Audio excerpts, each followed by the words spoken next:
A veces, el verdadero terror no empieza con un golpe en la puerta ni con un susurro en la oscuridad, sino con algo mucho más silencioso. Esa sensación de que algo va mal en tu propio cuerpo y decides ignorarlo. Yo llevaba días posponiendo una visita al médico con la misma excusa de siempre. Seguro que se me pasa, mañana llamo. Mientras tanto, seguía con ese malestar raro, esas pequeñas molestias que se van acumulando hasta convertirse en una inquietud constante. Ahí fue cuando descubrí un sitio web gratuito que me simplificó todo. Un lugar donde puedes buscar médicos dentro de tu seguro, filtrarlos por especialidad, ver horarios reales de citas disponibles y reservar en cuestión de minutos, muchas veces incluso para el día siguiente o dentro de las siguientes 24 a 72 horas. Puedes leer reseñas verificadas de otros pacientes, ver el perfil de cada doctor y elegir a alguien con quien realmente sientas que podrías conectar, alguien que te escuche, sin llamadas eternas, sin pasar horas en espera, sin ese juego agotador de adivinar quién te atenderá bien. Yo pude elegir un médico que tenía espacio libre al día siguiente y cuya opinión de otros pacientes mencionaba que se sentían escuchados. Y eso, cuando entras a una consulta, lo es casi todo. Necesitas a alguien que te entienda, no a alguien que te haga sentir como un número más. Así que, si llevas tiempo posponiendo esa cita, si no sabes por dónde empezar o simplemente quieres sentirte tranquilo con la persona que te va a ver en su consultorio o por videollamada, entra en la página y busca un médico que realmente encaje contigo. A veces, el miedo más peligroso es el que no queremos mirar de frente, especialmente cuando se trata de nuestra salud. Esto me pasó en el Día de Acción de Gracias, hace 2 años. Recuerdo perfectamente la fecha porque estaba enferma con un virus respiratorio que andaba circulando por todos lados en esa época. Para ese día en concreto ya había pasado la fase de fiebre y de ser contagiosa, pero seguía con escalofríos. No podía pasar más de 5 segundos sin toser y casi no tenía voz. Aún así, había hecho una promesa y no quería romperla.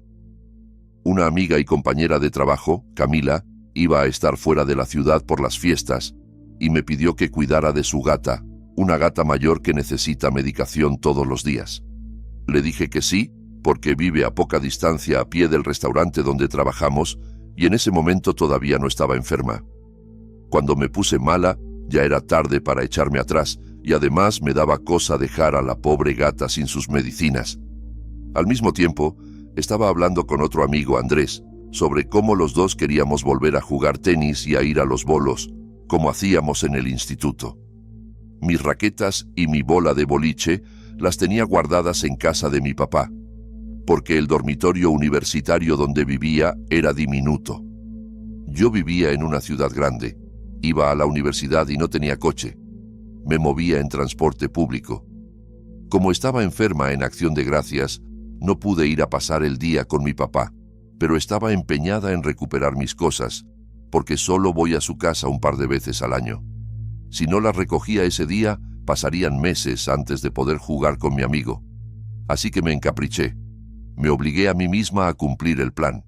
Tomar el tren ligero hasta una estación cercana a donde vive mi papá, pedirle a mi hermano Diego que bajara con mis cosas, y luego, de regreso, bajarme en la parada adecuada para tomar un autobús hasta el departamento de Camila, revisar a la gata y darle su medicina. El sistema de transporte de donde vivo es, por decirlo de forma suave, impredecible. Después de coger el tren ligero y ver a mi familia unos minutos, empecé el tramo de regreso. Estaba agotada, con el cuerpo cortado, cargando una bola de boliche de unos 6 kilos, un par de raquetas de tenis y un par de recipientes con sobras de la cena de Acción de Gracias que mi papá me había dado para que no tuviera que cocinar. Apenas podía con mi alma. Llegué a la parada del autobús cerca de la estación de tren ligero y abrí la app de mapas del celular para ver cuánto tardaría el siguiente autobús. La aplicación me decía que el autobús estaba a 1 minuto, pero ese minuto pasaba y no aparecía nada. Actualizaba y de pronto marcaba que el siguiente llegaba en 15 minutos. Esperaba, volvía a actualizar y otra vez lo mismo. 1 minuto, 15 minutos, como si el tiempo se estuviera burlando de mí. En otras circunstancias quizá habría decidido caminar, porque el departamento de Camila no estaba tan lejos de la estación. Pero en ese momento yo era una chica de 19 años, bastante baja y delgada, enferma, cargando una bola de boliche, varias raquetas y la comida, con los bronquios ardiendo y la ropa pegada al cuerpo por el frío y el cansancio. Llevaba esperando más de 30 minutos. Era alrededor de las 9 de la noche de Acción de Gracias y la parada estaba completamente vacía. Solo yo, la calle silenciosa y el cielo oscuro. Fue entonces cuando un coche se detuvo cerca, con varios hombres dentro que parecían tener poco más de 20 años. Hablaban entre ellos en otro idioma y se reían. Pensé que simplemente estarían dejando a alguien en la estación, nada raro. Después de un momento, uno de los hombres se bajó y el coche se marchó. La estación era relativamente grande, con espacio de sobra, y yo me había colocado un poco alejada del poste de la parada, más cerca del borde del andén, porque no paraba de toser y no quería molestar a nadie si llegaba más gente.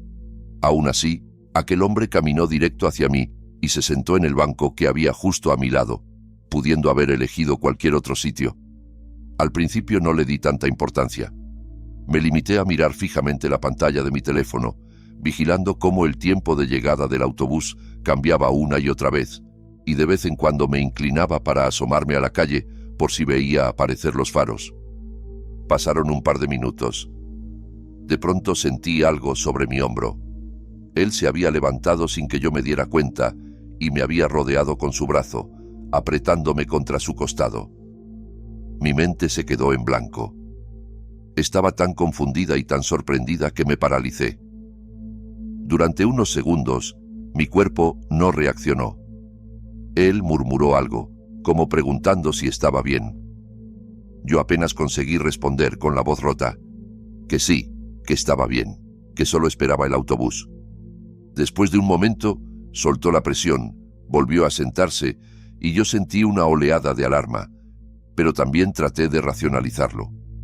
Pensé que quizá me había oído toser y creyó que me estaba ahogando, o quizá, al verme inclinarme para mirar hacia la calle, pensó que me pasaba algo. Sabía que esas excusas eran absurdas, pero necesitaba repetírmelas para no entrar en pánico. Mucha gente se preguntará por qué no me levanté y salí corriendo, o por qué no grité. La respuesta es que él era muy alto, pasaba fácilmente del 1,90 m y tenía el doble de mi peso. También llevaba uno de esos cubrebocas tipo bandana que tapa media cara. Era raro, pero aún estábamos cerca del final de la época fuerte de la pandemia, así que algunas personas todavía los usaban. Estábamos completamente solos en la parada. Yo no quería provocar nada que pudiera hacer que se volviera violento. Unos minutos después, se levantó de nuevo y volvió a ponerme el brazo encima, esta vez más confiado, como si ya tuviera derecho a tocarme. En ocasiones me acariciaba la espalda con la mano despacio, como si quisiera tranquilizarme o asegurarse de que no me moviera. Menos mal que llevaba un abrigo grueso tipo puffer que amortiguaba un poco su contacto. Entonces vi, por fin, acercarse mi autobús. Me quedé inmóvil unos segundos, pensando que todo terminaría en cuanto subiera. Cuando el autobús se aproximó al bordillo, me escurrí bajo su brazo y dije en voz baja algo como, «Ya llegó mi autobús». Él respondió algo que, por el tono, dejaba claro que tenía intención de subir conmigo. Debería haberle dicho al conductor lo que estaba pasando, lo sé, pero apenas podía hablar sin toser, y jamás me había ocurrido algo así que el miedo y la falta de aire me tenían bloqueada. Entré al autobús y me quedé de pie a propósito. Sabía que él, por su tamaño, seguramente preferiría sentarse, y si yo me sentaba primero corría el riesgo de que se pegara a mi lado. Una vez que dejó de estar directamente detrás de mí, me sentí un poquito menos atrapada. Saqué el teléfono y le escribí a una amiga, tratando de pensar qué hacer. Consideré llamar a la policía, pero él estaba lo bastante cerca como para oír cada palabra y no sabía si podía tener algún arma. Mientras estuve atrapada bajo su brazo en la parada, ya había estado planeando qué haría si me seguía al bajar del autobús. Tenía claro que no podía ir al departamento de Camila, Si él veía dónde vivía, la pondría en peligro a ella también. Además, no podía dejar de pensar en el coche con los otros hombres que lo había dejado en la estación. Había algo en todo eso que me daba una sensación muy mala. La parada anterior a la de Camila era la parada del centro comercial donde trabajaba, un centro comercial al aire libre bastante grande. Yo trabajaba en un restaurante dentro de ese lugar. Sabía que a esa hora, alrededor de las 9:30 de la noche, las tiendas ya estaban cerradas, pero todo el complejo seguía bajo vigilancia y lleno de cámaras. También sabía que mis compañeros estarían todavía dentro del restaurante, haciendo las tareas de cierre. La puerta principal estaría cerrada con llave, pero la entrada trasera para empleados seguiría abierta, o eso esperaba. Para acceder por atrás, tenía que entrar primero en una zona techada donde se dejaban los contenedores de basura, una especie de cuarto de basura al aire libre, y luego abrir la puerta trasera del restaurante con un código. Cuando el autobús llegó a mi parada, él se bajó conmigo sin dudarlo y de inmediato me sujetó del hombro otra vez, esta vez con más fuerza. Tuve que dar pasos muy cortos. No quería echar a correr demasiado pronto y alertarlo de que estaba intentando escaparme si aún estaba lejos de la puerta. Mientras avanzábamos por los pasillos exteriores del centro comercial, lo único en lo que podía pensar era en si sería lo bastante rápida para zafarme, cruzar la zona de basura y entrar por la puerta trasera antes de que él me alcanzara. Por suerte, cuando nos acercamos a la parte trasera del restaurante, la puerta del cuarto de basura estaba trabada abierta, y uno de los cocineros, David, estaba hablando con mi compañera Sara justo en el umbral de la puerta interior, que también se mantenía entreabierta. Él aflojó un poco la mano para maniobrar y entrar, y en ese instante aproveché. Me escurrí de su agarre y corrí hacia mis compañeros, pasando junto a ellos casi sin poder respirar. «Cierren la puerta, por favor. Ese hombre me está siguiendo», logré decir, a medias entre tos y susurros.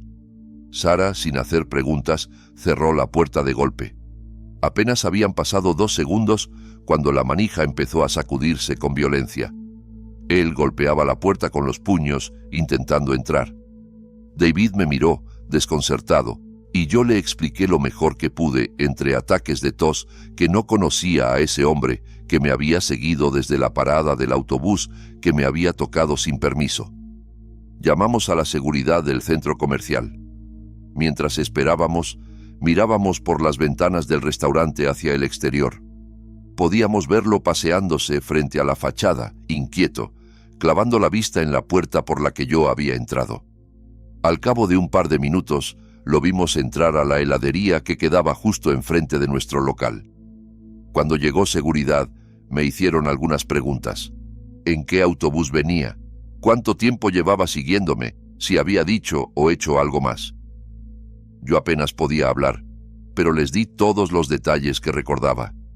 Esa noche, Sara se ofreció a llevarme en coche hasta el departamento de Camila para ver a la gata y darle su medicina, y luego me llevó directamente a casa. Yo estaba agotada, pero por lo menos ya no estaba sola en la calle.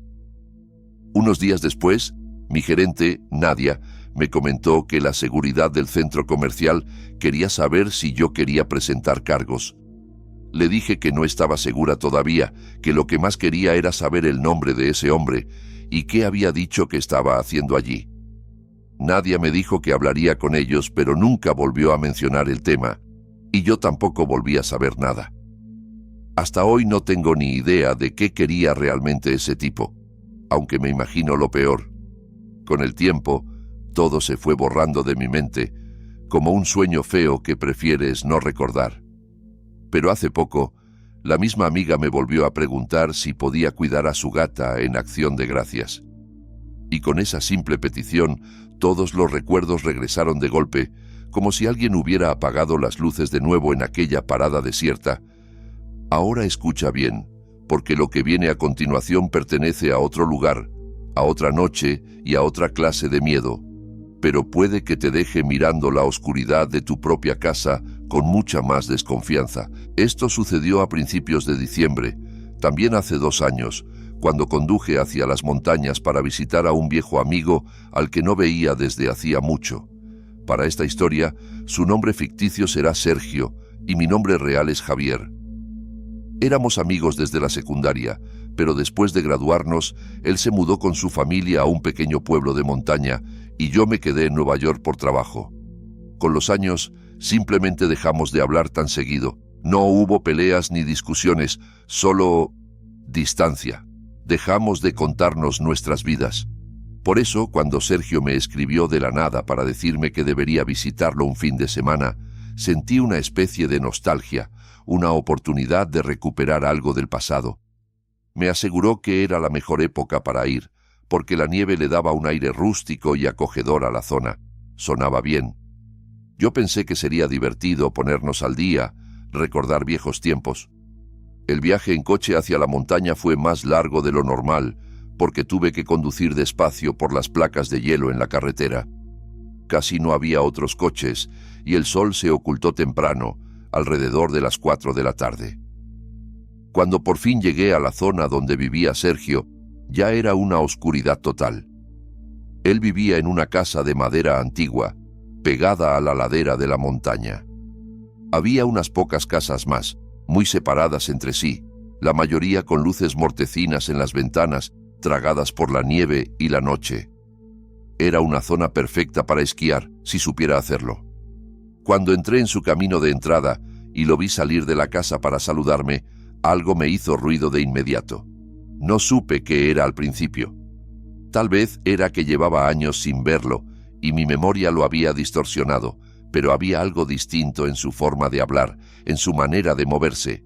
Hablaba más despacio de lo que recordaba y hacía pausas extrañas en medio de las frases, como si se le olvidara lo que estaba diciendo o tuviera que pensar demasiado cada palabra.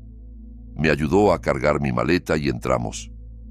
Dentro hacía calor, pero la casa estaba casi vacía. Apenas un sofá, una mesa, un par de sillas y algunos adornos antiguos en las paredes, de esos que parecen sacados de la casa de los abuelos. Me dijo que podía dormir en el sofá, que se convertía en cama. A mí me pareció bien. No soy especial para esas cosas. Frente al sofá, cruzando la sala, había un pasillo largo y oscuro que llevaba a un baño y a 2 habitaciones de invitados vacías. Las puertas estaban todas abiertas. Desde donde yo estaba, ese pasillo no era más que un rectángulo negro que se perdía en el fondo de la casa. No había absolutamente nada extraño en un pasillo vacío, pero me incomodaba. Me hacía sentir observado, aunque no hubiera nadie ahí. Sergio me explicó que esa casa había sido de sus abuelos y que ellos habían muerto hacía poco. Ahora él vivía solo allí. Esa primera noche hablamos un poco de la escuela, de algunos recuerdos. La conversación, sin embargo, se sentía forzada. Él estaba distinto, más torpe socialmente, como si se hubiera desacostumbrado a tratar con gente. Apenas me miraba a los ojos y, cada cierto tiempo, lo sorprendía mirando de reojo hacia el pasillo oscuro. Yo traté de ignorarlo. Cuando llegó la hora de dormir, él subió a su habitación en el piso de arriba y yo preparé el sofá-cama. Dejé encendida una lámpara cercana al pasillo porque la oscuridad absoluta me ponía de los nervios. Me sentía ridículo por eso, pero algo en ese rectángulo negro me molestaba más de lo normal. Al final, el cansancio me ganó y me dormí. Alrededor de las 2 de la madrugada, me despertó un ruido seco. Al principio no entendí qué era, hasta que lo escuché de nuevo. Pasos, rápidos, pesados, corriendo de un lado a otro justo encima de mí, en el piso de arriba. Era como si alguien estuviera cruzando la habitación a la carrera, se detuviera de golpe y luego volviera a correr en la dirección contraria. Ese ir y venir duró unos 20 segundos y después, silencio absoluto. No se oyó ninguna puerta abrirse o cerrarse, ni el crujido de alguien metiéndose en la cama. Nada, solo el silencio del viento afuera. Me quedé allí tumbado, mirando el techo, con el corazón acelerado. Sabía que Sergio dormía arriba, pero el sonido me había parecido más desesperado, más frenético que el andar de una sola persona yendo al baño o algo así. Traté de decirme que era normal, que tal vez se había levantado sobresaltado, que las casas viejas hacen ruidos raros, que la madera se dilata. Con esfuerzo, volví a conciliar el sueño, aunque ya estaba bastante inquieto. El segundo día fue aún más extraño. Sergio casi no hablaba. Comía poco, respondía con monosílabos, y cada vez que yo le preguntaba si estaba bien, asentía sin mirarme y volvía a quedarse callado. Se suponía que este viaje era para ponernos al día, pero la mayoría del tiempo la pasamos en silencios incómodos. Yo también empecé a fijarme en que bajaba por el pasillo una y otra vez, sin que pareciera haber motivo. Lo vi desaparecer hacia el fondo del pasillo al menos 5 veces durante el día y nunca escuché el ruido del retrete ni el chorro del lavabo. Sabía que al final del pasillo estaba el baño y las habitaciones de invitados, así que supuse que estaba revisando algo ahí, pero siempre lo hacía en silencio, sin avisar. Esa noche el tiempo empeoró. Empezó una tormenta de nieve más fuerte. El viento golpeaba las paredes y las ventanas temblaban con cada ráfaga. En cierto modo, la sensación de estar atrapado allí, aislado por la nieve, tenía algo acogedor. Me preparé para dormir. Revisé el teléfono durante un rato en el sofá y apagué la luz principal, dejando solo una pequeña luz en la sala. Otra vez, alrededor de las 2 de la madrugada me desperté, pero esta vez no eran pasos. Se escuchaba un sonido suave, constante, como algo arrastrándose por el suelo de madera en el pasillo. Era un roce lento, como si un objeto pesado se deslizara, se detuviera y volviera a moverse. El ruido venía de abajo, no del piso de arriba. Me quedé quieto, tratando de distinguir si eran tuberías, si era el viento, cualquier explicación lógica. De repente, el sonido se detuvo. Unos segundos después, escuché un golpecito seco en la pared justo detrás de mí, como si alguien hubiera golpeado con un dedo. Apenas un toque. Me giré despacio para mirar hacia el pasillo. Esa noche no había dejado la lámpara encendida, así que todo era un bloque de oscuridad. Ni siquiera se distinguían bien los marcos de las puertas. No quise levantarme.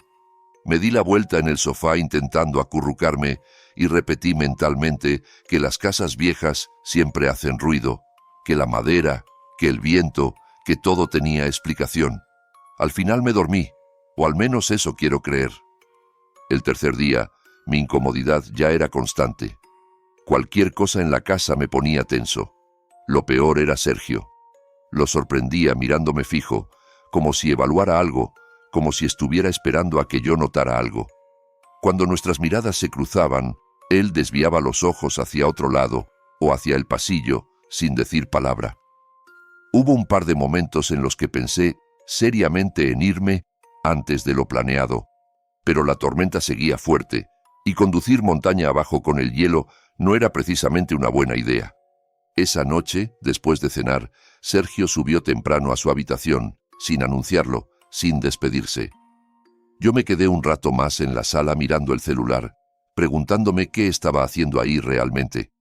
No sentía que estuviera visitando a un amigo, sino que estaba durmiendo en la casa de un desconocido.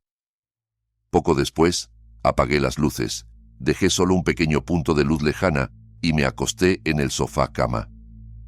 No sé cuánto tiempo pasó hasta que desperté. Otra vez eran cerca de las 2 de la madrugada. Lo supe por la luz tenue del reloj de mi teléfono sobre la mesa. Abrí los ojos, pero esta vez el terror empezó de otra forma. No podía moverme. Había oído hablar de la parálisis del sueño, pero jamás la había sufrido. De pronto entenderla en mi propio cuerpo fue abrumador. Mis ojos podían moverse, pero el resto de mí no. Ni los dedos, ni la cabeza, ni la mandíbula. Sentía que estaba atrapado dentro de un cuerpo muerto. La desesperación me subió a la garganta, pero ni siquiera podía gritar, y entonces lo vi. Al final del pasillo. Al principio pensé que estaba imaginando cosas, que eran sombras. Pero mi vista se fue acostumbrando a la oscuridad y comprendí que allí, en la parte más lejana del pasillo, había una silueta. Un hombre de pie, quieto, inmóvil. Supe de inmediato que era Sergio por la forma de su cuerpo, por su altura, por cómo colgaban sus brazos a los lados. Estaba completamente quieto, de frente hacia mí, aunque su rostro quedaba sumido en la oscuridad. Parecía haber estado ahí durante mucho tiempo, observándome dormir. La escena me recordó a esas películas de terror donde alguien se queda parado durante horas en la esquina de una habitación, sin decir nada. Intenté hablar, llamarlo por su nombre, pero mi garganta no emitió sonido alguno. Intenté mover al menos una mano, pero nada respondió. Solo podía mirarlo. Pasaron segundos que me parecieron eternos. Él no se movía ni un milímetro. Era como una sombra clavada al fondo del pasillo. Y entonces, sin aviso, giró lentamente hacia su derecha y caminó hacia la habitación de invitados al final del pasillo. No hizo ruido al caminar. Simplemente se desvaneció en la oscuridad de esa puerta abierta. Poco a poco, la parálisis empezó a aflojarse. Primero pude mover los dedos, luego las manos, luego los brazos y, por último, incorporarme. Estaba empapado de sudor, temblando. Intenté convencerme de que todo había sido una alucinación propia de la parálisis del sueño, que es bastante común. Pero algo en mi interior me gritaba que no. No se sentía como un simple sueño. Susurré su nombre, tratando de ver si respondía desde arriba. Nada. El silencio de la casa me resultó insoportable. Contra todo instinto, me obligué a levantarme del sofá y a caminar hacia el pasillo. Cada paso se escuchaba demasiado fuerte en la madera, aunque yo trataba de ir despacio. La puerta de la habitación a la que lo había visto entrar estaba entreabierta. Cuando crucé el umbral, apenas pude distinguir los contornos de la cama y el armario. Parecía vacía. Entonces lo vi. En la esquina más alejada, junto a la ventana, se distinguía la silueta de alguien de pie, de espaldas, mirando hacia afuera. Estaba inmóvil, muy cerca del cristal. No podía ver rasgos, solo la forma oscura de un cuerpo. No supe si era Sergio o otra cosa. El miedo puro se me instaló en el pecho. Di un paso hacia atrás y luego otro, sin darle la espalda a esa figura. Finalmente salí de la habitación y corrí escaleras arriba. Abrí la puerta de la habitación de Sergio casi de un golpe. Él estaba allí, dormido profundamente en su cama. Tuve que sacudirlo varias veces hasta que despertó, confundido y molesto. Me miró con los ojos entrecerrados, como si no entendiera nada. Le dije que necesitaba que bajara conmigo, que había alguien en la casa, que lo había visto parado en la habitación de invitados. Él se negó. No quería bajar, no quería acercarse a las escaleras. «Sergio, ¿quién está abajo?», le pregunté, esta vez con más firmeza. Él me miró, y en su rostro apareció una expresión que me heló la sangre. No era simple miedo. Era la expresión de alguien que ya sabe de qué le estás hablando, pero no quiere nombrarlo. Al final, solo encogió los hombros, como si no tuviera nada que decir. En ese momento supe que no pensaba pasar ni un minuto más en esa casa. No me importó la tormenta de nieve, ni la hora, ni el peligro de conducir de noche. Bajé corriendo, recogí mis cosas y empecé a meterlas a toda prisa en la maleta. Cada vez que miraba hacia el pasillo, sentía que algo podía aparecer de nuevo en el marco de la puerta. Deseé poder desaparecer de allí con un parpadeo. Salí al frío helado de la madrugada y el viento me golpeó el rostro, pero fue casi un alivio comparado con el ambiente dentro de la casa. Limpié la nieve del parabrisas con las manos, abrí el coche y me metí, cerrando los seguros de inmediato. Mientras retrocedía por el camino de entrada, cometí el error de mirar hacia la casa una última vez. En la ventana de la habitación al final del pasillo, la misma habitación donde había visto la silueta junto a la ventana, había otra vez una figura de pie, una sombra recortada contra la oscuridad, inmóvil, mirando hacia afuera. Esa fue la última imagen que tuve de la casa de Sergio. Después de ese fin de semana, dejé de saber de él. Le mandé algunos mensajes, al principio para asegurarme de que estaba bien. Cuando no contestó, llegué a decirle que, si seguía sin responder, Llamaría a la policía para que hicieran un control de bienestar porque realmente pensé que algo podía haberle pasado. Al final, me contestó con un único mensaje: estoy bien. Nada más. Ninguna explicación. No volvió a responder a ninguno de mis intentos de conversación después de eso, así que terminé dejándolo estar. Ese no era el mismo Sergio que conocí en la escuela. Algo en él había cambiado, o tal vez algo en esa casa ya no le pertenecía solo a él. Sea lo que pasó allí, y sea quien sea, o lo que sea la figura que vi en esa habitación, ya no es asunto mío. Pero mentiría si dijera que no me sigue aterrorizando cada vez que cierro los ojos y recuerdo esa ventana, con alguien de pie en la oscuridad, observando. Si estas historias te dejaron inquieto, si ahora miras la oscuridad de tu cuarto con un poco más de cuidado, deja tu like, suscríbete para escuchar más relatos como estos y cuéntame en los comentarios qué habrías hecho tú. O si alguna vez has sentido que alguien te observa cuando la casa se queda en silencio.